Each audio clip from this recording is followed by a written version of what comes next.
Hello, welcome to DS science classes. I am Deepika Parmar. तो आशा करते हैं आप बढ़िया होंगे और पुराने लेक्चर्स को लगा रहे हैं। तो ये आशा करते हुए हम अपना बिना टाइम वेस्ट किए आगे के लेक्चर लगाते हैं। पिछले लेक्चर्स में हमने क्या देखा था? Formation of lymph. लिम्फ क्या होता है, इसके क्या फंक्शंस हैं, कैसे बनता है बॉडी में, ये सारी चीजें हम डिस्कस कर चुके हैं। ठीक है, तो आई होप आपने सारे लेक्चर्स लगाए हैं, आपने क्लियर कर लिए हैं। क्या बात की थी हमने पिछले लेक्चर में? जो हमारी आर्टरी है वो बहुत ज्यादा मोटी होती है। मोटी मतलब कैसे? 3 लेयर से लाइंड होती है, जिसके कारण इसे कोई भी चीज ट्रांसफर नहीं हो सकती। कौन सी 3 लेयर? मसल्स थी, एंड यहाँ पर जो थी, यहाँ पर जो सेल्स प्रेजेंट थी, इसे हम क्या बोल रहे थे? ये है स्क्वामस सेल्स, और जो कवरिंग बनाती है इसे हम बोलते हैं स्क्वामस एपिथेलियम, एंडोथेलियम। क्लियर? कि पिछले लेक्चर की बात है क्या कि ये जो हमारी आर्टरी होती है बहुत ज्यादा मोटी होती है, 3 लेयर से लाइंड होती है, जिसके कारण कोई भी चीज यहाँ से ट्रांसफर नहीं होती है। और जिस लेयर से बाइंड होती है, इन सेल्स को हम क्या बोलते हैं? Squamous sales. स्क्वामस सेल्स, या इसी को स्क्वामस सेल नहीं बोलना चाहते तो इसको हम क्या बोल सकते हैं? एंडोथेलियम। क्लियर?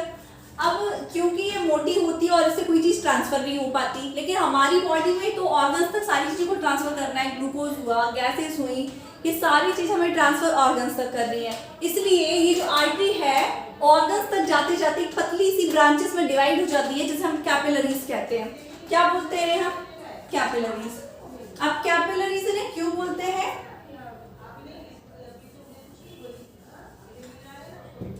क्योंकि ये जो होती है पतली सी होती है, और इसमें ना 3 लेयर ना होकर सिर्फ एक ही सेल्स की लेयर ऐसे प्रेजेंट होती है, जिसे क्या बोलते हैं? ये भी है स्क्वामस सेल्स या एंडोथेलियम। क्या है ये भी? Squamous cell.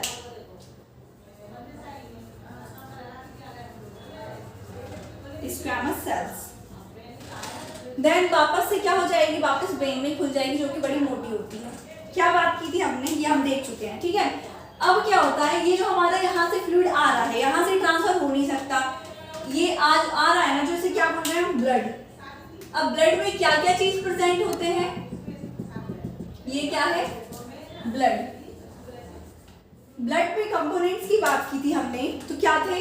कुछ यहाँ पर प्रोटीन्स प्रेजेंट थे। क्लियर? ये क्या है? प्रोटीन्स। एंड फिर क्या प्रेजेंट है यहाँ पे? आरबीसीज प्रेजेंट है। क्या है? आरबीसी। एंड डब्ल्यूबीसी प्रेजेंट है।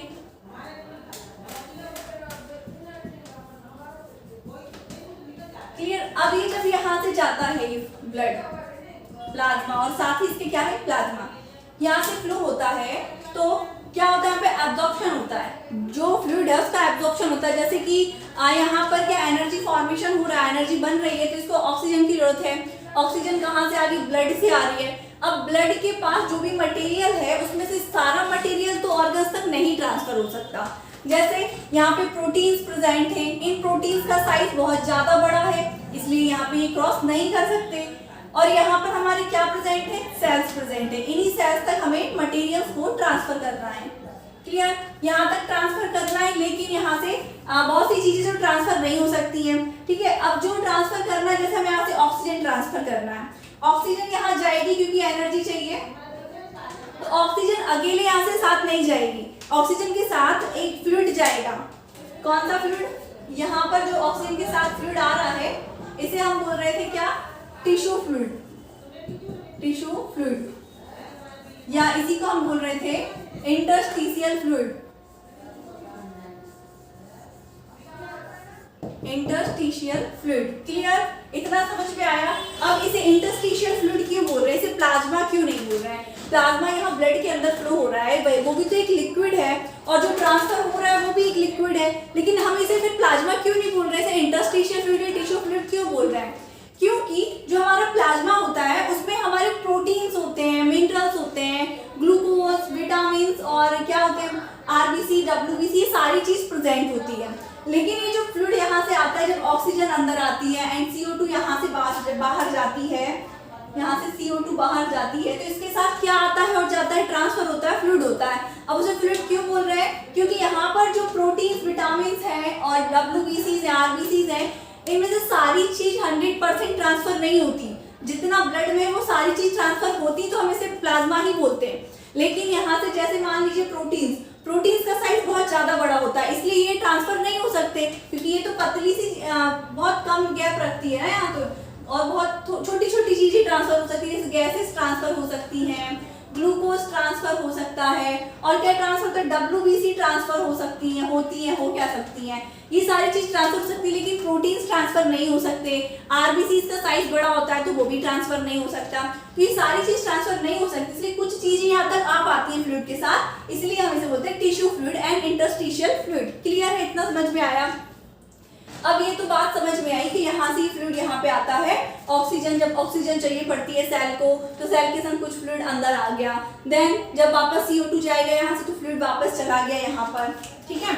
यहाँ से क्या हुआ, यहाँ पर मेंटेन रह गया। तो हम क्या सोचते हैं, जितना फ्लूइड, आप खुद बताइए, आप यहाँ से जितना फ्लूइड आया है अंदर ऑर्गन से, उतना ही फ्लूइड बाहर जाएगा, है ना। अगर नहीं जाएगा तो फिर कहाँ जाएगा, या तो फिर मोटा सा वॉल्यूम बढ़ जाएगा, मोटा हो जाएगा वो साइज में, और सॉइलिंग आ जाएगी यहाँ पर। लेकिन ऐसी सारी टर्म्स कंडीशंस देखने को मिलती नहीं है। इसका मतलब 100% जितना आता है उतना वापस चला जाता है, लेकिन ऐसा नहीं था। पिछले लेक्चर में हम बात कर चुके हैं कि जितना आता है फ्लूइड उतना वापस नहीं जाता है। मान लीजिए 100%, हमने क्या बात की थी, 100% फ्लूइड अगर यहाँ अंदर आ रहा है तो इसमें से 70% फ्लूइड ही वापस लौटेगा, 70% लौटेगा। अब बचा हुआ 3% फ्लूइड कहाँ जाएगा, तो बचा हुआ 3% क्या होगा, यहाँ पर कुछ डक्ट होंगी, नोड्स प्रेजेंट होंगी, यहाँ पर कुछ इस टाइप से डक्ट होंगी, और ये ऊपर साइड से बंद होंगी, पतली पतली सी कैपिलरीज में होंगी। अब ये क्या होगा, ये जो बचा हुआ 30% फ्लूइड है वो कहाँ जाएगा, इन डक्ट्स के अंदर आ जाएगा। और ये जो डक्ट है इनको हम क्या बोल रहे थे, इन्हें हम बोल रहे थे लिम्फ डक्ट। क्लियर जी? इसे हम बोल रहे थे लिम्फ डक्ट। और जिस डक्ट के अंदर ये फ्लूइड आ रहा है इसको हम क्या बोल रहे थे, इसे बोल रहे थे हम लिम्फ। क्लियर? कैसे हुआ लिम्फ का फॉर्मेशन, आया समझ में आपको? क्या बात की, जब भी चीज जो है ट्रांसफर होगा, ट्रांसफर के थ्रू सारी चीज ट्रांसफर नहीं होगी, कुछ चीजें ट्रांसफर होंगी, इसलिए इसे हम जो ट्रांसफर हो रहा है फ्लूइड से इंटरस्टिशियल फ्लूइड कह रहे हैं। 100% इंटरस्टिशियल फ्लूइड में से 70% इंटरस्टिशियल फ्लूइड लौट जाता है, बचा हुआ 30% कितना आ जाता है, इसमें डक्ट में आ जाता है। कौन सी डक्ट में, लिम्फ डक्ट, या फिर इसी को हम बोलते हैं लिम्फ कैपिलरी। क्या बोलते हैं हमें, lymph capillary. Clear? Lymph capillaries के अंदर आ जाता है, कलेक्ट होके लिम्फ डक्ट में आ जाता है। अब ये लिम्फ डक्ट यहाँ से जाती है और अल्टीमेटली ये कहाँ पर ड्रेन आउट हो जाती है, ये वापस चली जाती है हमारी वेन में। अब ये तो बड़ी ही गड़बड़ बात हो गई ना।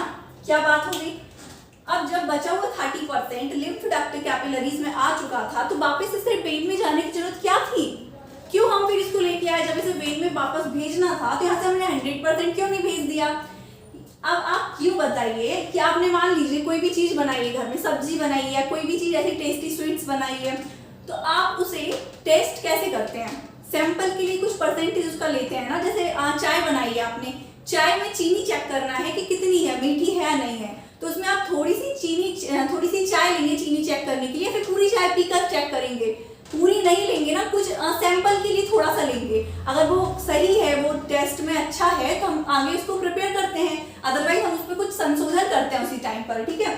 इसीलिए ये जो फ्लूइड आ रहा है इसमें कहीं कोई बैक्टीरिया तो नहीं है, कोई वायरस तो इंटर नहीं कर गया है बॉडी में, ये चीज चेक करने के लिए यहाँ से कुछ फ्लूइड, जो ब्लड है, ब्लड फ्लूइड का सैंपल लेती है ये डक्ट 30%, और यहाँ से चेक करती है और वापस कहाँ डाल देती है, वेन में डाल देती है। और ऐसे पूरे ऑर्गन्स में ये सिस्टम चलता रहता है। लिम्फ डक्ट ये पूरे ऑर्गन्स में प्रेजेंट होगी, लिम्फेटिक सिस्टम, और सबका फंक्शन यही है। तो अब ये डक्ट में ऐसा क्या होता है जिसके कारण बैक्टीरिया वायरस इंटर करता है, तो उसे पता चल जाता है। देखिएगा, ये जो डक्ट होती है हमारी लिम्फ डक्ट, लिम्फ, यहाँ पर क्या होता है, लिम्फ नोड प्रेजेंट होती है। ये क्या है, लिम्फेटिक नोड या लिम्फ नोड, लिम्फ नोड। इसका क्या फंक्शन है? ये हाउस है, किसका हाउस है? WBCs का। यहाँ पर प्रेजेंट होगी। देखिए देखिए बात क्या की थी, यहाँ से RBCs ट्रांसफर नहीं हो सकती, और क्या ट्रांसफर नहीं, तो प्रोटीन से ट्रांसफर नहीं हो सकती, क्योंकि उनका साइज बड़ा है, लेकिन जो छोटे प्रोटीन है वो आ सकते हैं। WBC का साइज छोटा है, इसलिए WBC यहाँ पर आ सकता है, इसलिए अल्टीमेटली यहाँ पर ये भी WBC इंटर कर रहा है लिम्फ में। अब यहाँ पर ये जो हाउस है ना, नोड्स, कौन सी नोड्स बोले? Lymph nodes. ये क्या है? हाउस है WBC का। किसका हाउस है ये? WBC का। यहाँ पर क्या प्रेजेंट है? WBC। WBC में भी स्पेशल टाइप के, आपने WBC पढ़े थे पिछले लेक्चर में, उसमें हमने ग्रेन्युलोसाइट, एक ग्रेन्युलोसाइट्स पढ़ा था। एक ग्रेन्युलोसाइट्स में हमने क्या देखा था? एक ग्रेन्युलोसाइट का टाइप था लिम्फोसाइट। क्या था? लिम्फोसाइट। तो ये जो टाइप है ना WBC का लिम्फोसाइट, वो इस लिम्फ नोड में प्रेजेंट होंगे, बहुत सारे WBCs प्रेजेंट होंगे। ये क्या करेंगे? जब भी ये फ्लूइड यहाँ से कलेक्ट होकर इसके पास से गुजरेगा, मतलब सामने से जाएगा, तो इसको सिग्नल्स मिल जाएंगे अगर उसमें कोई भी वायरस या बैक्टीरिया एंटर किया है तो। और जैसे ही उसे सिग्नल मिलेंगे तो वही उसका काम तमाम करेगा, और या फिर पूरी बॉडी में सिग्नल दे देगा कि जो आपके अंदर ब्लड है उसमें कोई ना कोई वायरस एंटर किया है, और इस प्रकार से सारे हमारा इम्यून सिस्टम एक्टिव हो जाएगा, और वही ये बैक्टीरिया वायरस का खेल खत्म हो जाना है। क्लियर? समझ में आया कि लिम्फ का फॉर्मेशन कैसे हुआ, लिम्फेटिक सिस्टम का क्या फंक्शन है। ये चेक करेगा कि आपके फ्लूइड में, बॉडी फ्लूइड में किसी भी प्रकार का कोई बैक्टीरिया एंड वायरस एंटर नहीं किया, या किया है तो उसको कैसे दूर किया जाए। क्लियर? तो ये तो हमने पिछले लेक्चर में बात की थी, है ना। अब बात क्या आती है? देखिए ये जो है हमारी क्या है? सिंगल ट्यूब है। ये जो हमारी आर्टरी है, वेन है, कैपिलरी है, सिंगल ट्यूब है। इसको प्रेशर कहाँ से मिलता है? ये बात हमने बात की थी। हार्ट जो होता है प्रेशर जनरेट करता है, पंप, मोटर की तरह काम करता है ना। हार्ट क्योंकि मोटर की तरह काम करता है, तो ये ब्लड को एक प्रेशर जनरेट करता है, जिसके कारण पूरी बॉडी में ब्लड दौड़ सकता है। तो यहाँ से तो इसको एक प्रेशर मिला, क्योंकि एक सिंगल ट्यूब है, वेन में, आर्टरी में, सब में प्रेशर है वापस हार्ट तक जाने के लिए। लेकिन ये जो लिम्फ है, लिम्फ डक्ट, इसके पास कोई प्रेशर नहीं, क्योंकि ये अलग डक्ट है। तो इसमें कुछ इसका स्ट्रक्चर कुछ इस टाइप का है कि इसे अगर प्रेशर नहीं भी है तो ये आगे कैसे फ्लूइड दौड़ेगा। इसमें इसकी जो इंटरनल बॉल होती है, एक तो वेन हो गई और दूसरी लिम्फ डक्ट, इनके इंटरनल साइड में क्या बॉल्स प्रेजेंट होते हैं। बॉल्स का क्या काम होता है? ये एक गेट की तरह फंक्शन करते हैं, और जब फ्लूइड आगे जाता है ग्रेविटी के अगेंस्ट तो उसको वापस पीछे आने से रोकते हैं। चलिए अच्छा, ऐसे समझ में आएगा, इसका स्ट्रक्चर देख लेते हैं। ये क्लियर हो गया आपको?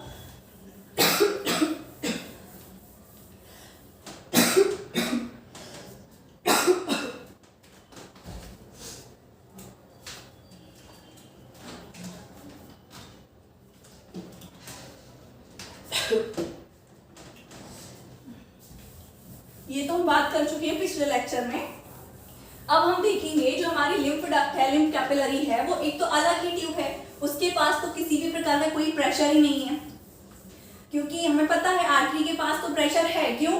क्योंकि आर्टा को हार्ट ने प्रेशर दिया, पंप किया, तो ब्लड को प्रेशर मिल गया, जिसके कारण ब्लड आगे फ्लो हो गया। लेकिन ये प्रेशर आते आते वेन तक कम हो गया, लेकिन कुछ प्रेशर फिर भी है, इसके कारण वो दौड़ पा रहा है।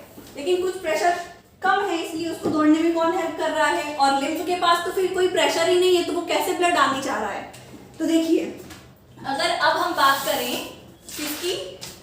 लिम्फेटिक डक्ट की, लिम्फेटिक वेसल या लिम्फेटिक डक्ट, किसकी? लिम्फेटिक डक्ट की। तो उसका स्ट्रक्चर अगर हम देखें तो क्या होता है जी?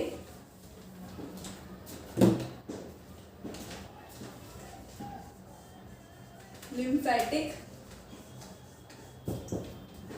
वेसल।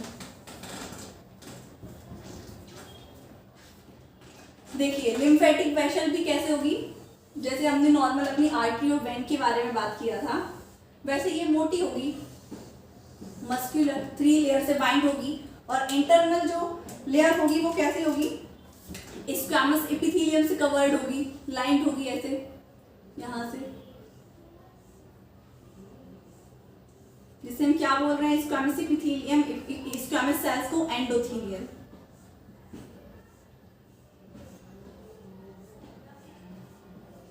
क्या है ये?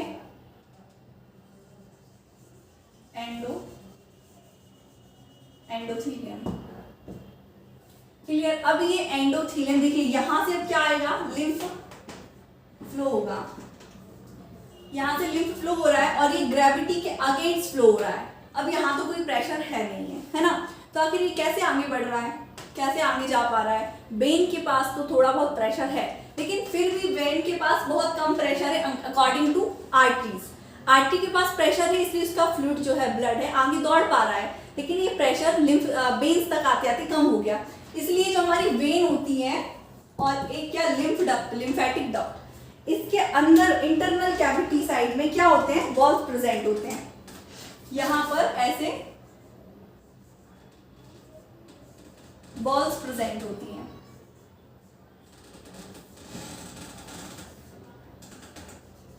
क्या प्रेजेंट होती हैं, बॉल्स। दिख रहा है आपको, क्लियर समझ में आ रहा है, देखो अच्छे से समझ।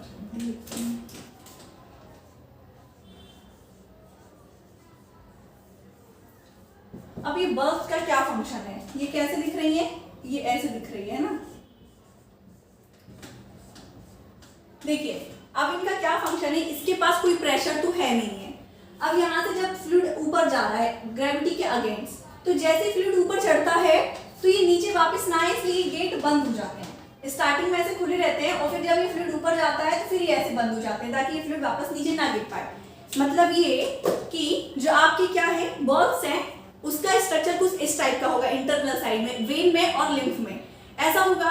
अब जब फ्लूइड ऊपर की ओर आएगा, मतलब फ्लूइड ऊपर चढ़ता जाएगा, तो फ्लूइड जब ऊपर चढ़ेगा तो वापस नीचे गिरने की कोशिश करेगा, तो ब्लड वापस या फ्लूइड है जो नीचे ना गिरे, इसलिए क्या करेंगे, ये जो बल्स होते हैं, जब ये एक बार ऊपर चढ़ गया तो ये नीचे वापस ना आए, इसलिए बंद हो जाएंगे। अब ये नीचे कैसे आएगा, नहीं आएगा ना, फिर धीरे धीरे ऊपर चढ़ेगा, फिर खुलेंगे, फिर लग जाएंगे, फिर खुलेंगे, फिर लग जाएंगे। तो ये ग्रेविटी के अगेंस्ट जो फ्लूइड रुक रहा है, पीछे जा रहा है, उसको रोकने से रोकेंगे उसे पीछे जाने से, और इसको आगे बढ़ाने में हेल्प करेंगे कौन, बॉल्स। तो ये लिम्फेटिक जो वेसल है, इसका स्ट्रक्चर आपको समझ में आया।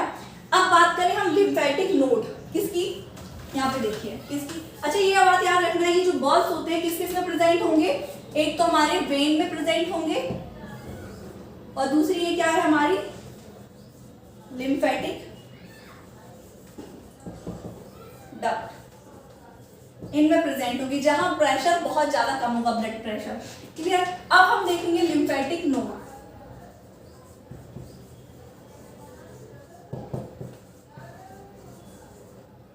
लिम्फेटिक नोड कैसी होती है, ये कुछ व्हील शेप की होती है। कैसी, व्हील शेप में,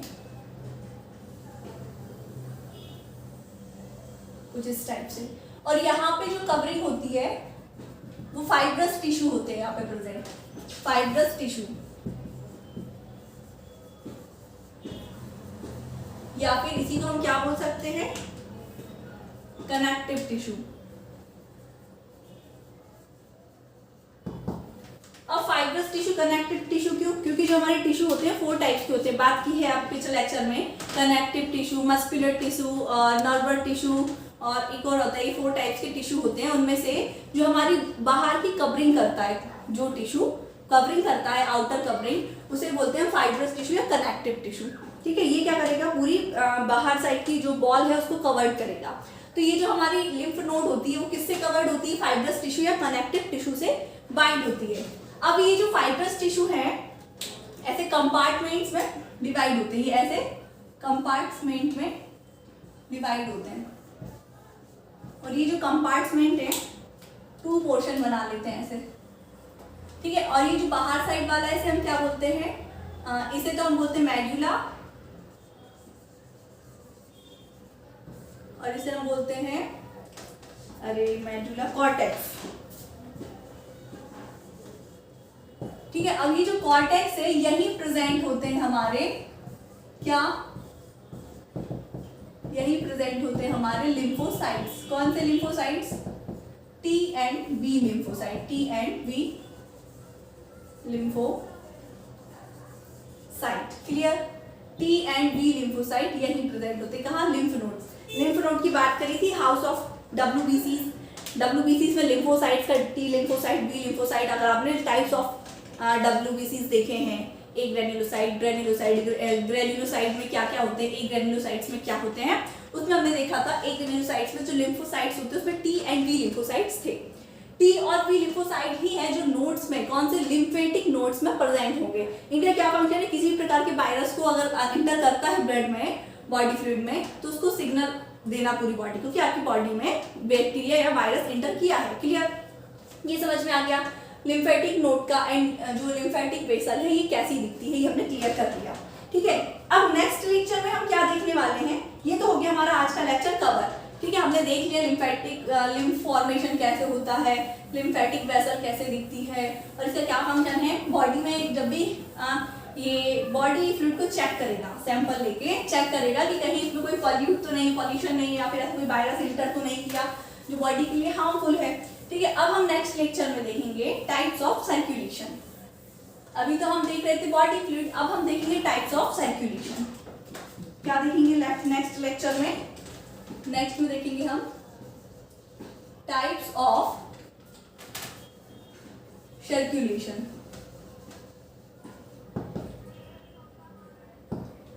क्लियर, अब टाइप्स ऑफ सर्कुलेशन की बात करें तो हम 3 टाइप्स के सर्कुलेशन को देखने वाले हैं अगले लेक्चर में। कौन कौन से, एक तो डबल सर्कुलेशन, डबल होगा, सिंगल होगा, और इनकम्प्लीट सर्कुलेशन होगा।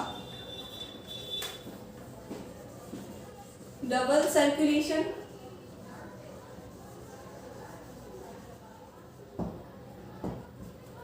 दूसरा क्या होगा, सिंगल सर्कुलेशन,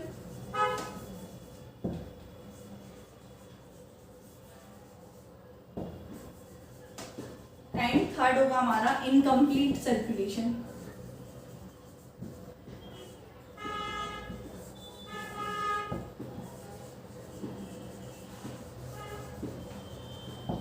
नेक्स्ट लेक्चर में देखेंगे हम टाइप्स ऑफ सर्कुलेशन की बात करेंगे।